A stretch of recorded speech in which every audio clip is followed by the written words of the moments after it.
listening to the AFTERBUZZ TV network. Now, the largest new media platform on the web and your #1 source for after-show entertainment. Very good, Dean Johnson.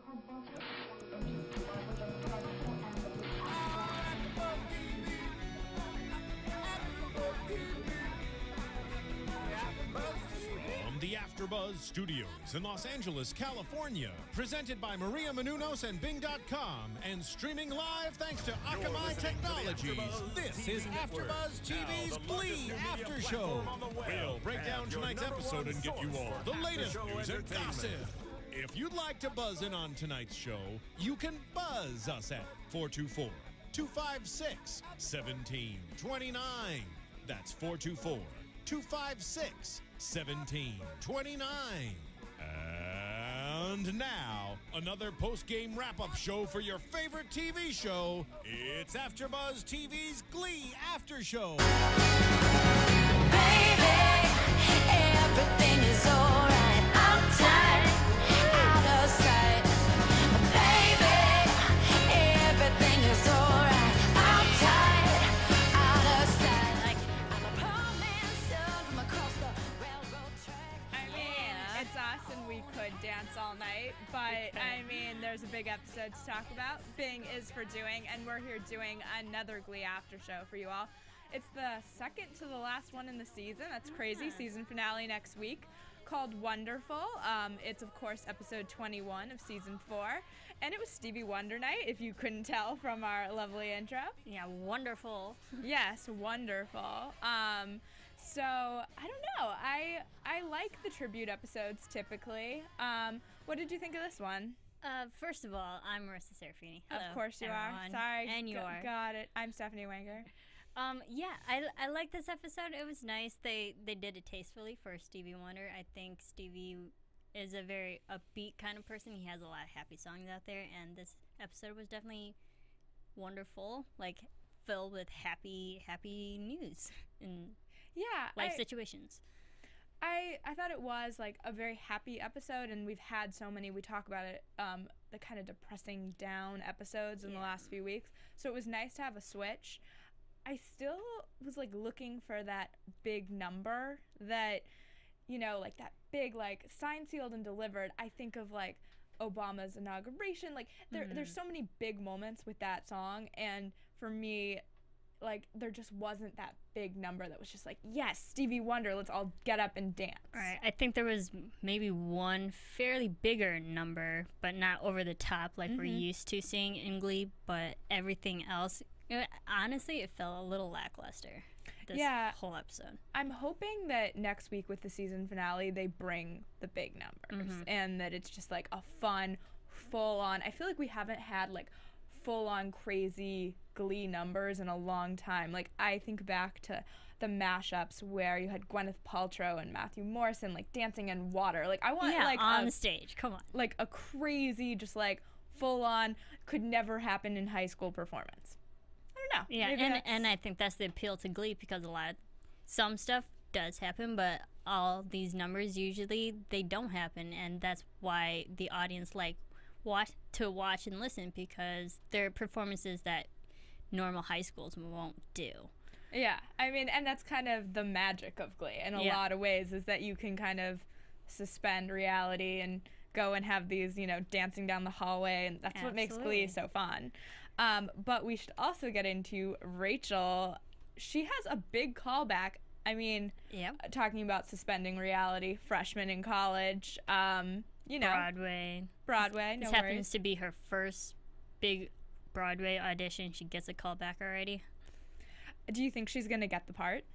You know what? Because it is Glee, I actually do think so. Oh, see, I don't think she's going to. I think we're going to see her, you know, get the callback, and then something's going to go wrong. Either, you know, Finn or someone's going to need her, or she's going to choke at the audition. Something's going to happen that's going to send her into a spiral, and that's what we're going to see next season, although I am getting into predictions. Right.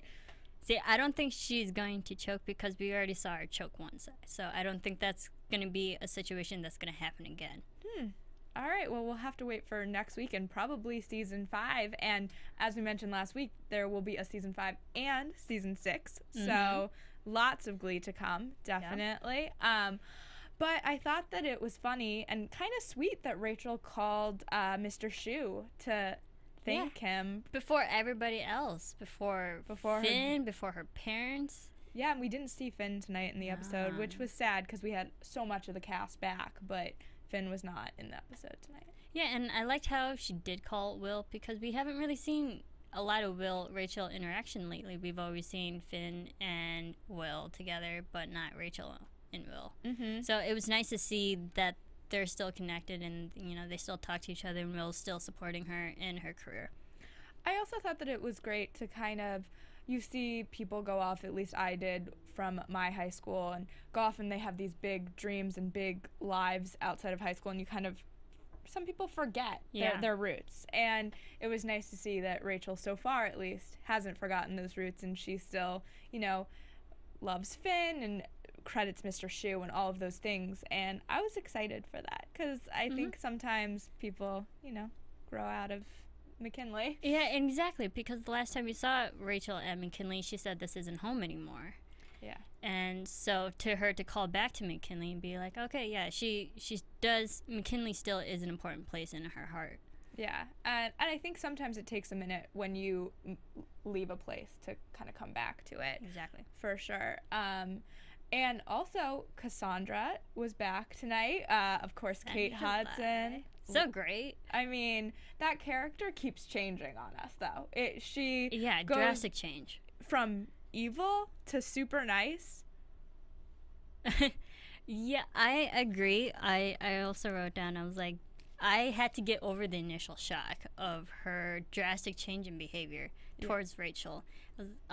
At first, I didn't believe it. I'm like, no, something else is up her sleeve. I mean, she's going to plan some other coup to attack Rachel and break her down even more so. So I had a hard time understanding why Cassandra is all of a sudden nice to Rachel. Yeah, I want to think that she, you know, came around and this is just another like glass half full type of scenario. But I agree that I don't necessarily think that story that we're seeing the true Cassandra in this moment. I think we just got a taste of it, that Cassandra actually does genuinely care about Rachel and her career. I hope so. Yeah, I hope so too. I don't know. Let us know what you think out there. Do you think, you know, Cassandra's on Rachel's side, gonna pull something terrible at her audition? She did say that she was gonna come to the audition and to watch her fail, which I thought was... And that's exactly my point, because you see Cassandra saying, I'm going to watch you, you know, crash and burn, and I'm going to be there witnessing the whole thing, and then the very next time we see her again with Rachel, she's supporting her.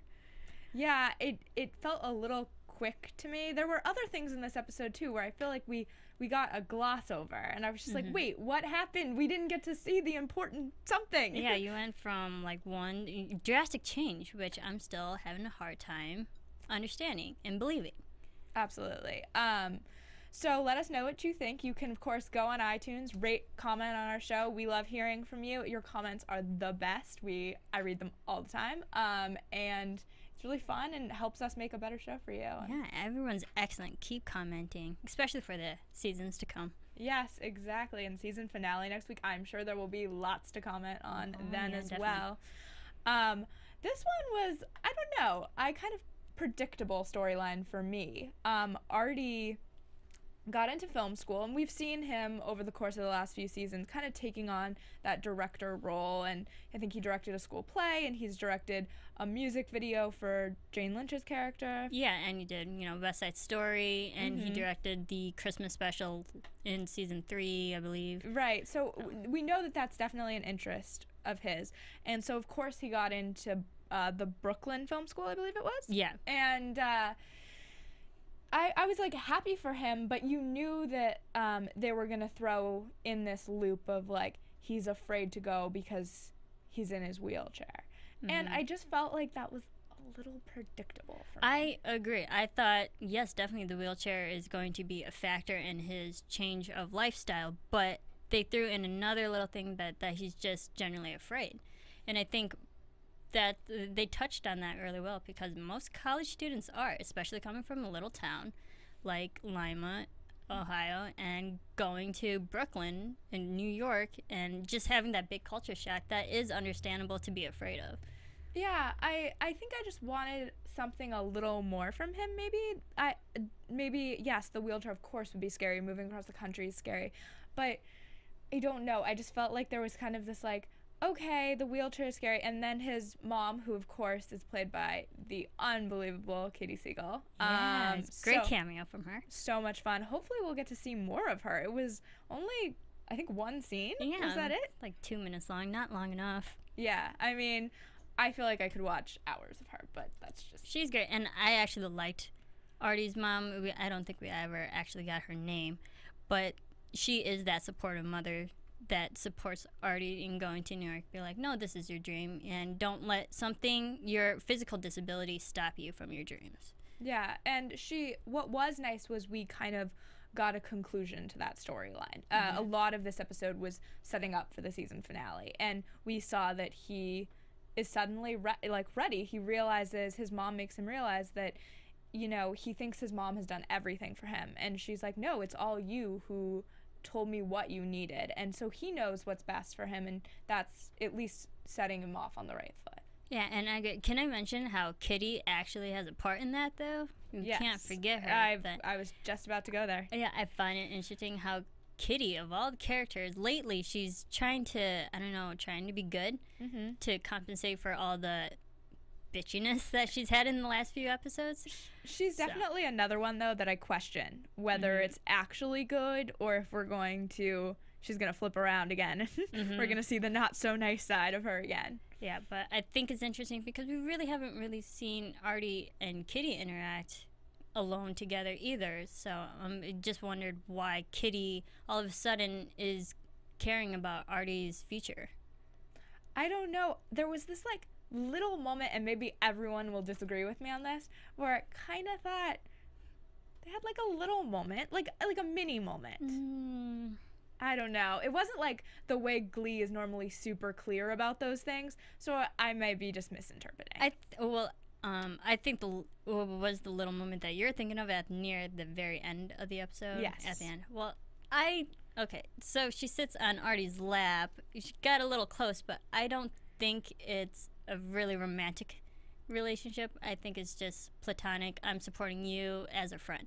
Yeah, I mean, I could see that. I think she really does want people at McKinley to see her differently than what she was, and that's what she's going after, is that she's not going to steal your boyfriend, she's not going to like go after your mother, she's trying to be, you know, a solid person. And maybe that's what we'll see more of next season, is that she will become a leader in the Glee Club. That's what I hope for her anyways. Yeah, I like that too, and hopefully over these past few episodes that we're seeing Kitty trying to be nice to other people, it's just her slow progression of becoming a better person. Yeah, I mean, and that's been nice, actually. That's one of the things that has built all season, was we kind of saw her go from this not so nice and gradually move. It's not a Cassandra thing where you're just complete like, flip. Woo, okay. Yeah, you're nice one day and you're mean the other. Yeah, I don't know. I'm excited for her character because it feels different than most of the other ones, I guess you could say. Yeah, and especially since Tina and Brittany, they're going to be graduating soon, so they do need the female leadership roles to step up to the plate. And Mercedes is making sure that also the male role is going to be filled. She comes in and she's giving all this advice to the Glee Club about, you know, how to be ready for regionals. And one of the main things she feels like is that Jake is so talented and he's being underutilized, and she's like, it's time for you to step up. And that was actually one of my favorite scenes in the episode tonight. I liked it, and there is truth to that. Obviously, Jake is a trifecta, and he can sing, he can dance, plus he's good looking, but I don't think it's Jake's time to leave high school yet. He still has to grow up as a person too. Oh, I don't think she was saying that he should leave high school. Oh, no, but just to think about your career, but I think he should also just focus on high school too right now. Yeah, but he can be a potentially great performer. I completely agree. And also we saw a taste of that. We'll talk about performances in a bit here, but his performance with Harry, you were just like, these are two incredible dancers. Awesome dancers, yeah. Yeah, so much fun. Definitely one of my favorites of the night. In terms of just like a fun, outgoing, like Glee performance with everybody back at the Glee Club. I just wanted the Glee of season 1 and 2. I don't know. It was fun to see them with the new people, but I just wanted one performance. I think that's would have been really great. I agree, because I think I also wrote down today too that I still miss Quinn, and I miss, and even Brittany wasn't there, and she's part of the original cast, and she wasn't there tonight. Just on a side note, I keep running into Quinn, Diana Agron everywhere I go. I've run into her like 3 places in the last 2 weeks. It's wow. crazy. But that's LA. Yeah, that's literally such an LA story. But and I agree though. I miss her being on Glee. Like it's so much fun to have her on the show, and it just felt like I wanted Finn, I wanted Quinn, I wanted Rachel to come back. Like I felt like, and I'm sure. Yeah. Do you think she'll come back for the season finale? Maybe for this season finale, yeah. Yeah, I just because Kurt's gonna be there now too, and I think she's on good terms with Finn, and Finn's being this, second director to the Glee cast as well. So I think she will come back just to be that supportive role. Yeah, we know that, or rumor has it, I should say, that Corey Monteith won't be in the finale, so we won't get a cute Finchel scene, which is unfortunate for us who love Finchel. I love Finchel. But hopefully she will be there just to support New Directions in general, and Yeah. So hopefully, yeah, she does come back just in lieu of Finn then. In lieu of Finn. In lieu of Finn. I mean, we have season 5 and 6 now, so we'll get more of Corey Monteith, and we have some news about him as well. So what else was it? Oh, that was what I was going to say. With Mercedes, so much fun to also have her back singing. I feel like it's been so long for her. Like, we have not had her do a big musical performance this entire season. No. Well, she has sang a couple songs, but they're usually with other people, not really solos by herself, just showcasing her and her talent. So it was nice to see her finally back in full swing at McKinley. And also, Klaine reunited. Yes, at McKinley. The best. Great. Oh my goodness. I think a lot of Klaine fans were going crazy tonight. I mean, I had heard rumors that there was going to be people, I guess, rings being chosen, but we never got that, so maybe that's next week? Maybe next week, maybe. That Blaine would be, of course, choosing some rings for Kurt. We did see him go to Kurt's father, Bert. I always have to be like, Kurt's father, Bert. Kurt and Bert. Yes. And ask for his hand in marriage now that, of course, marriage equality is happening. And so, good for Ohio. Yeah, good for Ohio, definitely. But Bert, I want to say Kurt. Bert was not in favor of that. Kind of felt like Blaine should be a little more patient and wait for his moment, I guess, would be the best way of. I agree, and I liked how Bert handled the situation. He's like, no, you're being an idiot right now. He's like, no, let's be rational right now. You're not thinking straight. Didn't you learn anything from Rachel and Finn? But the thing is, he said a line about there's a difference between marrying someone and then marrying an idea, which was so nail on the head. Blaine loves the fact that he can be married to Kurt, but hasn't realized that the reality of what life would be like if he did marry Kurt. Also, he's not considering the distance between them. Like, that's what I kept thinking about, was there's so many hardships, the age, the distance. He's not considering that, like, it's not going to click into this easy marriage where your main problems are, like, who's doing the dishes. Like, it would be very, very challenging for them. And he also had this good line about vows, that in having vows is, that spiritual connection with also, and, legalization of your marriage. and it's easier to, you know, marry with vows than it is to get divorced. It's true. That it's interesting. Yeah, definitely that balance of, because people run off and get married all the time, but getting a divorce, it's, you know, months in the making. We saw it with Kim Kardashian. Months. Exactly. But vows are a serious thing, and they're not to be taken lightly. Lightly. So. Yeah. And can we also mention that Bert is cancer-free? That's, I was like, that was big news. I think we also, it was interesting because we kind of never saw his cancer treatment. Was another thing that got skipped over. And we talked about that. Like, we never got the resolution to that. I feel like they're listening to us. You know, I know. Finally giving us the answers that we've been wanting. But he's in remission. He's in remission. I wish we had kind of seen Kurt visit him as he went through the cancer treatment. I felt like that was something that we definitely missed this season. Yeah, because they definitely just dropped the news on us like a bomb, and then we never went back to it. Also kind of dropped in randomly in this episode was, we've seen Kurt all season sporadically, but that he has OCD tendencies. That it was a little strange to me. I was like, oh, why have we not seen him ever do anything like this?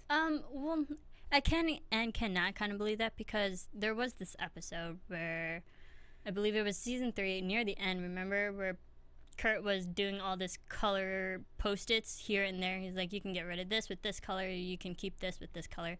So you can see he has some anal tendencies about organization, but I wouldn't really necessarily call it OCD.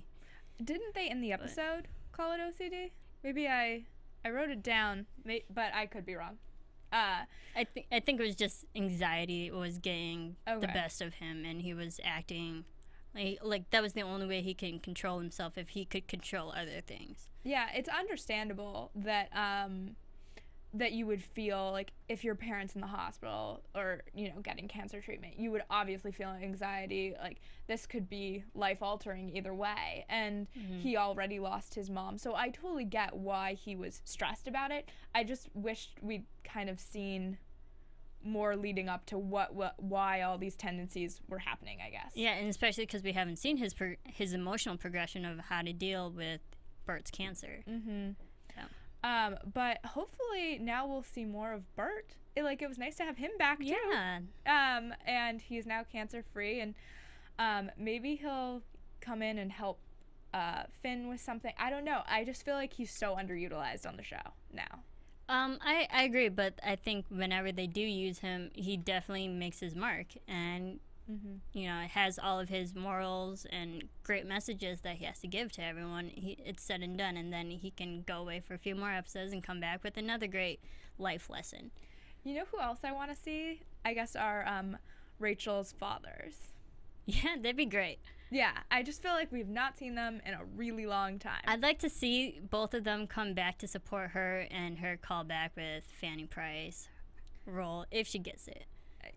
So you want her to get it? I do. I actually do kind of see it. It is her dream to be on Broadway, so I think it'd be a nice little reward for her. But what will happen in season 5 and 6? We don't know. We don't know. If she gets it, we're going into Smash territory. That's true. A little bit. Yeah. I'm like, but things could go wrong. Are we going Glee / Smash?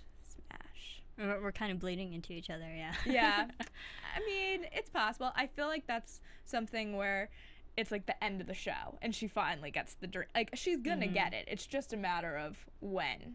Yeah, and the road to getting there. Absolutely. I hope it's not the very end. I would love to see her for a bit on Broadway. I don't know if it's a season 4 thing, but it's definitely something I want to see. Okay. I would say that. I mean, we're so getting into predictions here. Yeah, we really are. I think we've done it. I'm just excited. I know. Well, I feel like that's what happens towards the end, is that you're just like, well, we have so much to talk about. Exactly. But if you love watching us and want to watch especially for the season finale, you can stream us now on your phones, iPads, all of that good stuff. So iPhones, Androids. Yes, so definitely use your smartphones. Get on there. Thank you, Phil, for making that happen. That's awesome. And so I've been doing it. It's really easy and I do it all the time, actually. Yeah, I mean, I have my phone with me constantly, so that makes watching all my AfterBuzz friends easier. And so songs, Stevie Wonder.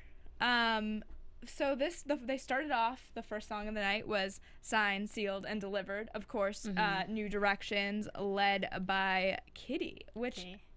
I kind of knew they were going to do this number. Honestly, I didn't look at the list for what numbers they were going to do, but I had a feeling that they were going to do this, especially when they were talking about all these college acceptance letters, and I just thought envelope and then signed, sealed, delivered. That's just where my mind went to. Yeah, I mean, I love this song. Like, this is one of my favorite Stevie Wonder songs, and it's I just feel like it's always like in these big celebrations, Signed, Sealed, and Delivered comes up. For me, it was a fun number. It started off the night in a nice way. I don't know that it was my favorite. And Mercedes kind of agreed with me, and she was telling them how they needed to be more energetic and like get ready for regionals. It wasn't good enough. And so I hope that next week, I have not seen the songs yet for next week. Neither have I. But I hope that it's kind of, a crazy, fun, energetic experience. And then we had Superstition, which is, of course, with Mercedes and New Directions. What did you think of this one? I wrote down easy, lighthearted, random. Yeah. What was the purpose? Other than, you have to have, heart and passion when you're doing these numbers, and, you got to show affection towards whatever song you're singing. But I didn't see the purpose to this. It definitely felt a little forced to me. It felt like we want to use it because it is such a good song. I mean, none of these songs that they chose tonight, I felt like, they're all amazing Stevie Wonder songs. They did a great job he has such a large catalog of choosing songs. But this one, to me, was a little bit random for the story arcs that were happening. I agree. And I think the thing with Stevie Wonder is all of his songs are very easy. They're easy to cover by anyone. And so that's where I think there wasn't a lot of these numbers that they did tonight weren't showcasing their talent that they can. They didn't go over the top with any of these numbers tonight. And Mercedes has so much talent. Exactly. Like, I just wanted, like I said, a blowout number. And maybe we'll get one, but it just wasn't tonight. And she is sticking around, so we have hope. Her and Kurt are going to be there next week, so that'll be nice to see too. And was this the one where Jake and Mike were dancing to? Yeah. No, that's later on. Oh, I wish. Okay. But Kurt then took the stage, which I feel like we haven't had a Kurt number in a minute. Like we've had in a while. Yeah, we've had them throughout the season, but it's been a sprinkling of them. We used to have Kurt like week after week. All the time. Yeah. And so this was You Are the Sunshine of My Life. Of course, another Stevie Wonder. It was Stevie Wonder exclusively, which was super fun.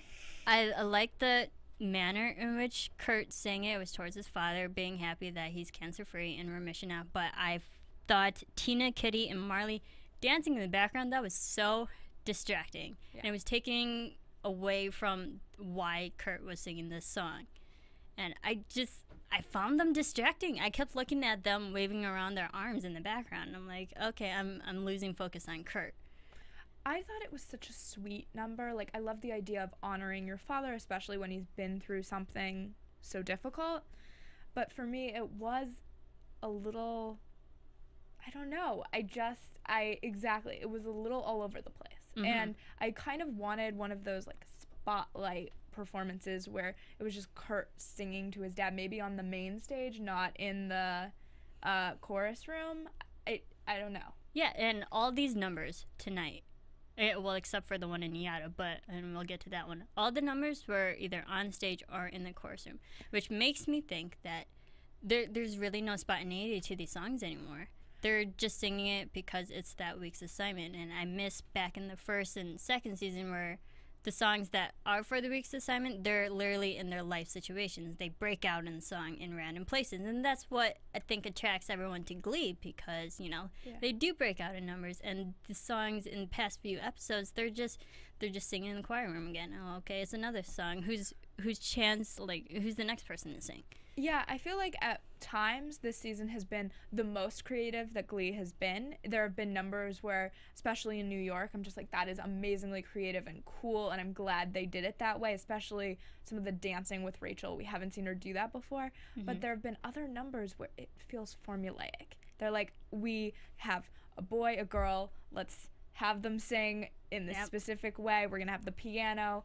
Like, they know what to do. It's season 4, and I hope that they are able to break those kind of, I don't know how exactly. I mean, there are certain numbers that just have to happen in the chorus room and things like that, but I want them to do interesting numbers and dress differently. I feel like we've seen so many numbers where it's like, everybody's in yellow, everyone's in orange. Everyone's in the chorus room. Yeah. You know, let's move it to different locations. I miss the spontaneity. I really do. Like, just because sometimes you didn't know it was coming. Oh, that's how they transitioned into that song.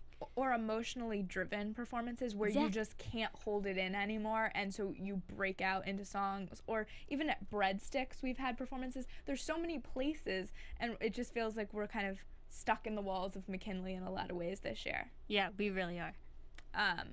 Maybe that's because they're doing New York and they have to balance that. Yeah, It's possible, but just bring back the spontaneity, please.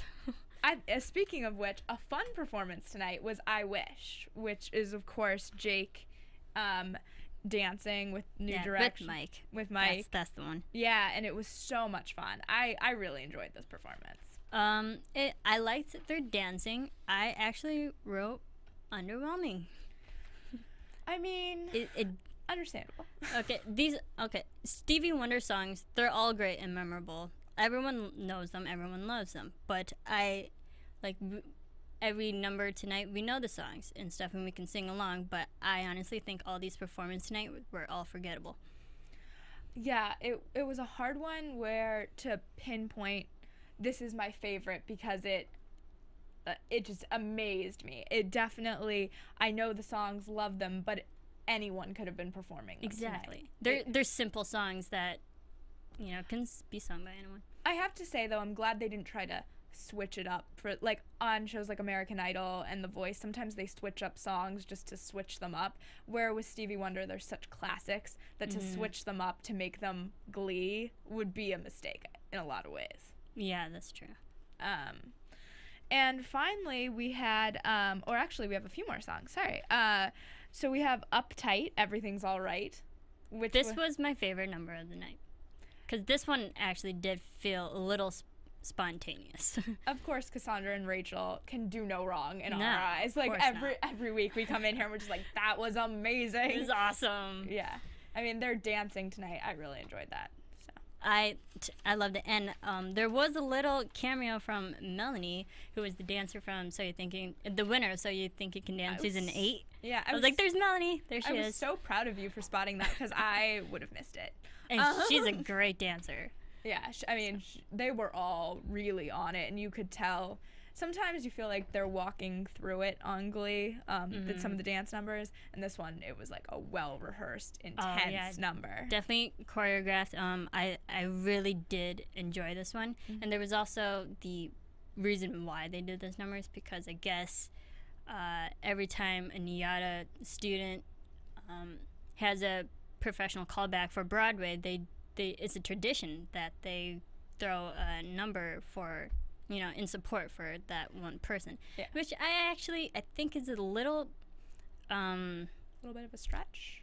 Well, yeah, a little bit, but a little. What did I write down? A little premature. I mean, she hasn't officially gotten the role of Fanny Price yet. I was like, if she did officially get it and it is announced and everyone knows about it now, then you can throw the number. I don't know. I mean, I'm all about supporting my colleagues, supporting my friends. Same here. All of that.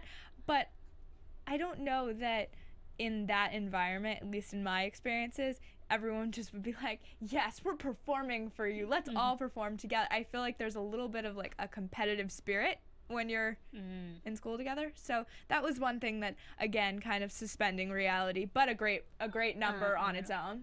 Oh, yeah, standalone. Yes. And then Higher Ground, Mercedes took that number on. And for me, that was the number that I found a little underwhelming. We've seen her do amazing things before.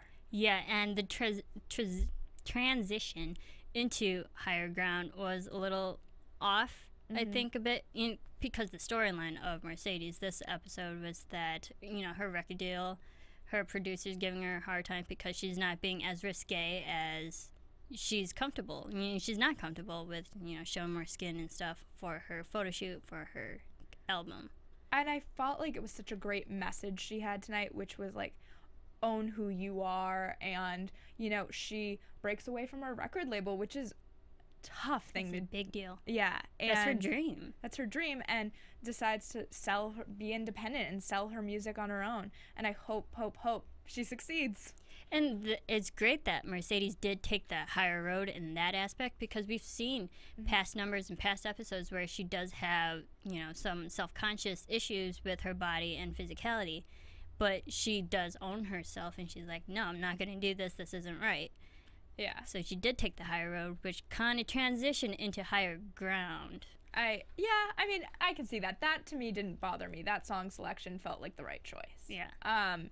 And then finally tonight we had Artie take on For Once in My Life.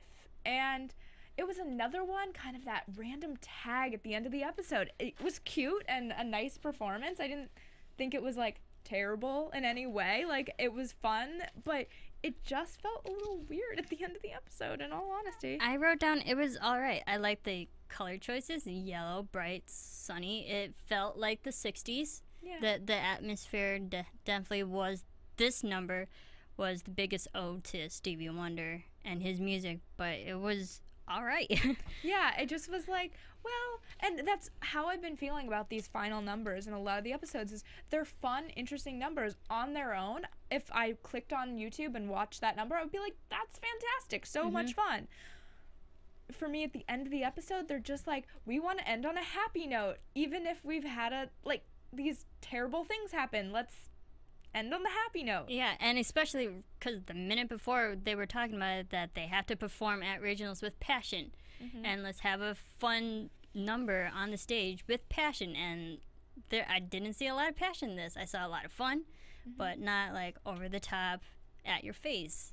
It did feel very high school to me, which I thought was nice, because we do sometimes get those numbers that are a little crazy. So in the opposite sense, it did feel like something that would happen in high school. We've all had those numbers where you dress in all the same colors. And so I can see both sides of it. As you can tell throughout all our song discussion, I definitely understand what Glee's trying to do, but some of it's working and some of it's not. And it was all right. that's really all I can say. Was all right. I love that that's how we're ending it. It was all right. Should we go into some news and predictions Let's then? do it. AFTERBUZZ TV News. All right. So news. So Matthew Morrison, he was on the show tonight. He's considering a return to the stage. Of course, before he's been in Light in the Piazza. And he says, I did get a little pang of I wish I was up there when I saw the Les Mis film. I haven't seen a lot of shows on at the moment, but Top Hat looks like right up my street. It'd be a lot of fun to do an original show, originate a character. So who knows? That sounds interesting. I know. I'd like to see him I would back love on stage. Me too. But I hope that doesn't mean less time on Glee. Right. I mean, he did take a large leave this past year. Yeah, he did. He's also recording an album, so he's a busy guy. Yeah.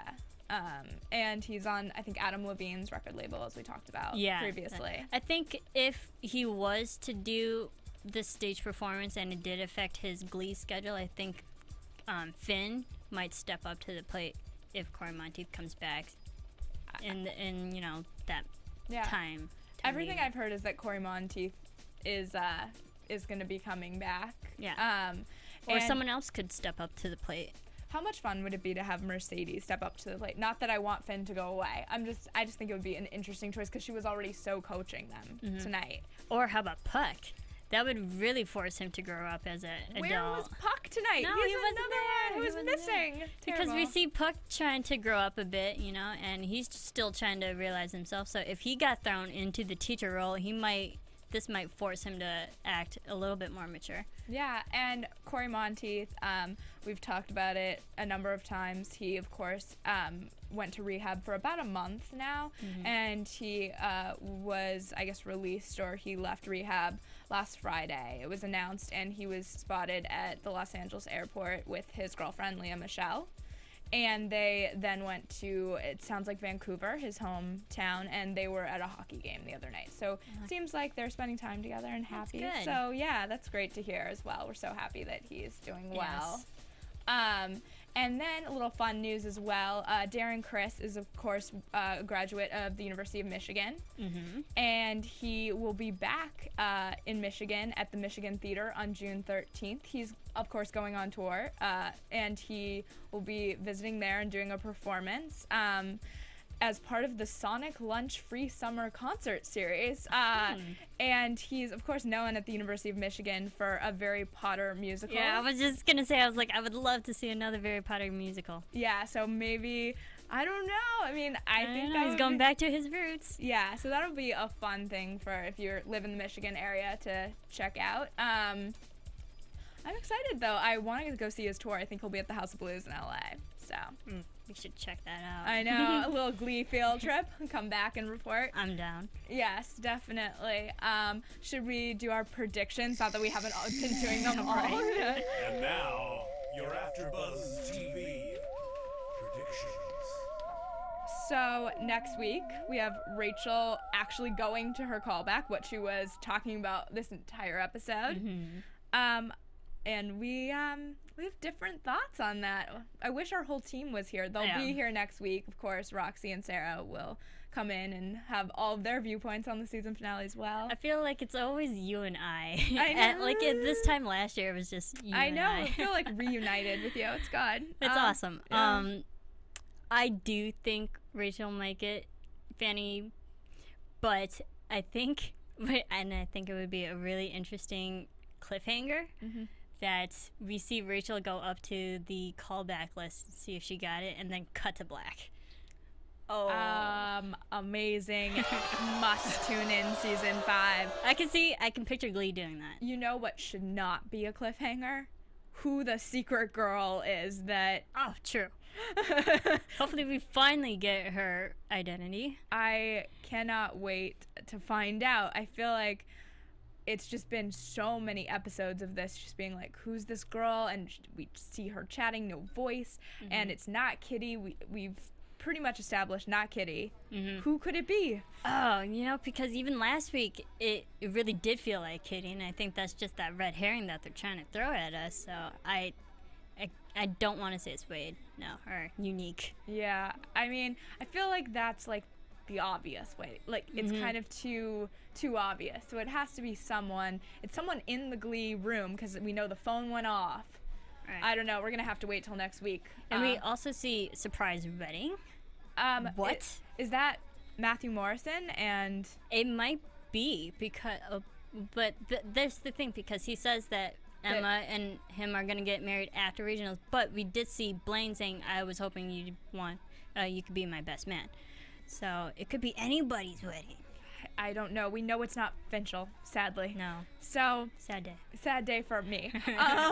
But hopefully next week it will be amazing. I cannot wait for the season finale. Thank you so much for watching. You can find AfterBuzz on Twitter at AfterBuzz TV and me at Stephanie Wenger. You can find me on Twitter at Serafini TV. And we'll have our whole team back strong next week. Woohoo! Yes. From Bing.com, executive producers Maria Menounos, Kevin Undergaro, Phil Svitek, and the entire AfterBuzz TV staff, we would like to thank you for listening to the AfterBuzz TV network. To watch or listen to other after shows and post comments or questions, be sure to visit AfterBuzzTV.com. I'm Sir Richard Wentworth, and this has been a presentation of AfterBuzz TV. Buzz you later! The views expressed herein are those of the hosts only and do not necessarily reflect the views of AfterBuzz TV or its owners or principals.